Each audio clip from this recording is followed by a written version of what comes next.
Okay, so how's Intelsat doing at MWC 2025? Oh, very good, thank you. Actually, yeah, no, we're having a really good show.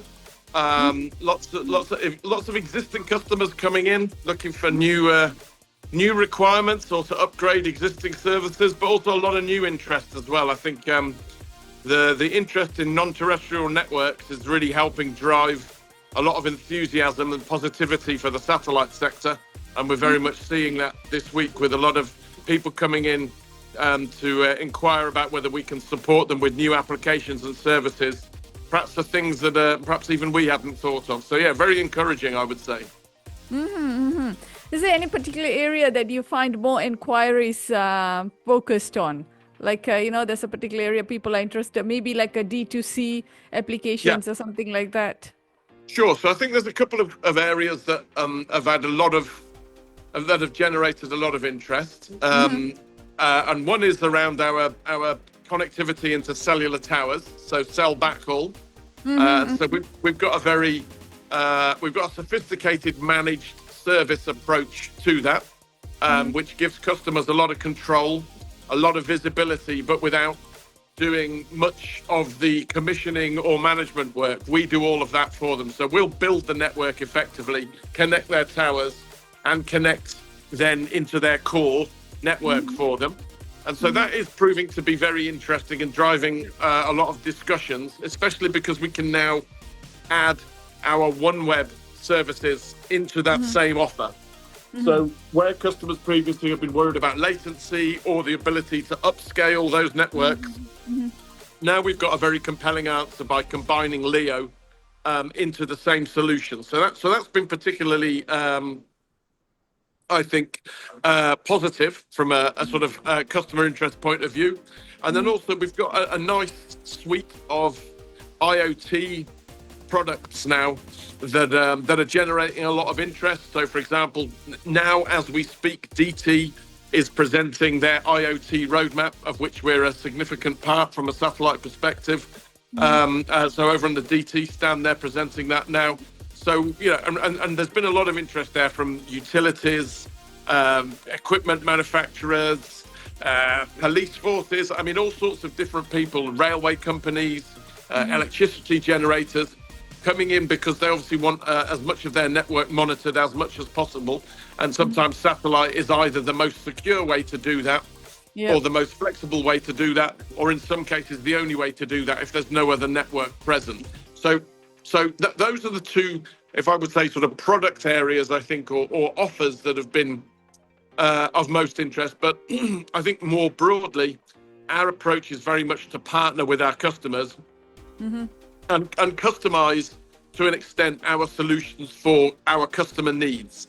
And that approach really is compelling and resonates strongly in the market because it's an approach that gives customers the ability to design networks with us, and we'll deploy them on their behalf and design them with their particular needs in mind. So people, for example, are quite concerned around data sovereignty at the moment and keeping data in places where they understand where it's traveling. It maybe needs to stay within a national jurisdiction. So that type of customizable approach is really resonating, plus the fact that we will work, for example, with the major mobile operators. We work with them directly to help their success with their customers, and we don't have an offer where we take it to our customers. So very much working in tandem with our partners. And I think that sort of iterative, collaborative, and sort of mutually beneficial approach really resonates as well, because obviously, there's a lot of disruption broadly across the telecoms marketplace. And the partnership approach is really quite compelling in many cases. You mentioned about backhaul, right? Just in some of the focus areas that you're seeing a lot of traction from. So in terms of serving a satellite, serving as a backhaul for mobile operators, which type of operators are most keen on this? Well, I mean, maybe particular region or size. Sure. So globally, we've got a lot of interest. So we connect thousands of towers in Japan, for example, for leading mobile operators in Japan. in sub-Saharan Africa, we've got a very large, very successful backhaul business in the Democratic Republic of Congo with our anchor tenant Vodacom. So that's a deal that's been publicised extensively, and that's allowed them to not only get into rural areas that have been harder to reach traditionally, but also to upgrade their existing network. And so, going forward, we'd love to think we can start working on upgrading that network and inserting LEO services as well to kind of provide the upgrades. We're building a new platform in South Africa, and perhaps in the next couple of weeks we'll have live services and be able to talk about who we're working with there. Again, another large mobile operator. We do a lot of business with Orange across the world. In Northern Europe, we have business with Telefonica Germany and Deutsche Telekom for backhaul. In North America, similar. We've got large deals in North America with major MNOs as well. So it's it's global, really. And because of the way we design our networks, we've brought the total cost of ownership down. We've increased the flexibility, but also we've totally enhanced the way that our customers can consume satellite services. So we can pretty much provide all of the infrastructure needed to design, build, and then manage the service, including people on the ground. So in a lot of places where we'll operate, we'll have staff embedded with the MNO. And if there's a problem, then they've got somebody on hand locally who will be able to talk it through. But equally, perhaps more positively, when they're thinking about upgrades, because we give them a lot of visibility on site performance through our service management portal, if they're thinking about an upgrade, they can talk to the embedded sort of member of Intelsat staff, let's say, and then we can either move capacity, bandwidth around, so perhaps from one tower that is less well performing into a higher performing tower, or we can go again, and because we know the network architecture intimately, we can make some recommendations on how we think that could play out within their network. Always understanding their network economics, because we're not building services to impact negatively our customers' profitability. We're building them to help them generate more revenue and increase their profitability. So there are some very important factors, and we very much try and get as close to our customers as possible. And often, as I say, that means having technical and sort of professional services staff almost permanently placed with some of our customers. And what is the impact of all this on the quality of experience? As an end user, do you think that people would actually notice that there's this difference, in terms of how they get access to data, how fast it goes, latencies and stuff? So, I could take a very extreme example, and often with the rural deployments, the difference is you have connectivity or you have no connectivity. So, we work with a company called Africa Mobile Networks, for example, and they connect very, very rural and pretty small population centres. And unless Africa Mobile Networks arrives and builds a tower, there is no connectivity. Now, that is very extreme. But if I take examples of, for example, some of the networks in DRC, in Democratic Republic of Congo, yes, people will notice an upgrade because there will be more bandwidth, and it could move from 2G to 3G, and then on to 4G quite quickly, because we're able to simply upgrade the platform remotely without sending people out there.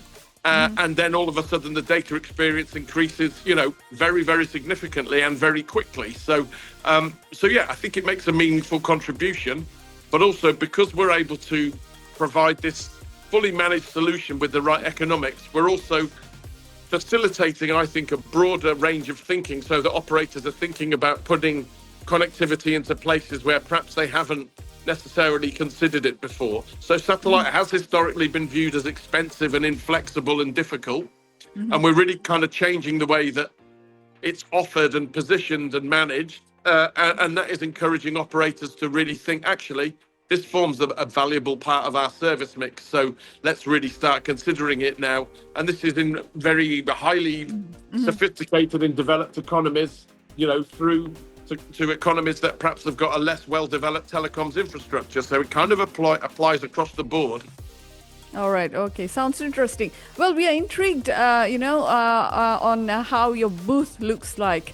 Maybe we can sort of take a tour around it. Let's give it a go. Yeah, so we've got a nice big screen at the front with a lady talking on the phone, and this just gives you a very nice flavour of some of the different services that we're offering. So it's designed to be a really graphic representation of some of the different services, and it kind of runs through lots of the different elements of our services. And this has proved to be pretty compelling. A lot of people are coming in because they've seen a lot of this video content and are interested to see what we're doing. So we've got the booth divided up into a number of pods, staffed by leading industry experts. So we have a cellular backhaul pod here, which touches on some of the things that we talked about previously. So the multi-orbit cellular backhaul, some of the custom solutions, and then some of the temporary solutions that we've got as well. Robin, would you be able to bring up a picture of a moo cow for us, please? So we have something that we've branded the moo cow, which is the multi-orbit operation cell on wheels. There's a graph. There's a picture of one of the vehicles, or one of the trailers, I should say, that we've got in North America. So that'll operate on LEO and GEO. So here's a short video. We've got an emergency comms section here, which is for sort of first responders and disaster recovery in certain areas. And then if we move around, and I touched on this next element, which is IoT. So we've got a pod for IoT here with our expert Albie. Albie, would you be able to pick up that antenna for me a second, please? So Hi, this Albie. is kind of a workhorse flat antenna that we've got for putting on top of vehicles and buildings, etc. for global IoT. All right. Some 5G roaming here, where we're providing more connectivity, and that's really talking about the future of our network. And sorry, the roaming, what roaming are we talking about? Is it, aircrafts, connectivity for airplanes and stuff, or is it? That's right. So it would be ultimately where we want to get to, and this isn't here today, but on the 5G NTN standards, we'll have this probably in the next year or so.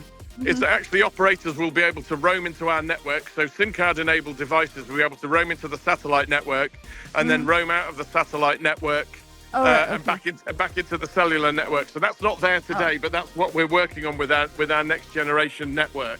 All right. Okay. And then we move through, and then we've just got a suite of the new antenna types here. So some fairly, I think, modern looking flat panel antennas. So very different to the old school parabolic antennas. So these antennas are for OneWeb. So some of the next generation, and then again, some more antennas over here, which again, all flat panels. So modern, that's the same antenna as Albie was showing you. Something for first responders. And then over here, we've just got some mobility connectivity for aircraft, ships, etc. And then here is the service management element that we've got, which gives the customers visibility of their network, and they understand their consumption patterns, and also, any outages or sort of performance issues that they may have are highlighted there too. So that's the monitoring dashboard. Yeah, exactly. Okay. All right. Okay. And that is about it in terms of the stand. Well, but that's a huge space you guys have. Yeah. So we've got about 50 people here, and we've got many more than 150 meetings organised over the course of the 4 days. But I wouldn't be able to tell you how many walk-in meetings we've had, but I would imagine the number is well over 200 in terms of overall meetings. So it's busy, and the messaging is pretty compelling. So people are stopping by because they're interested in what we're doing.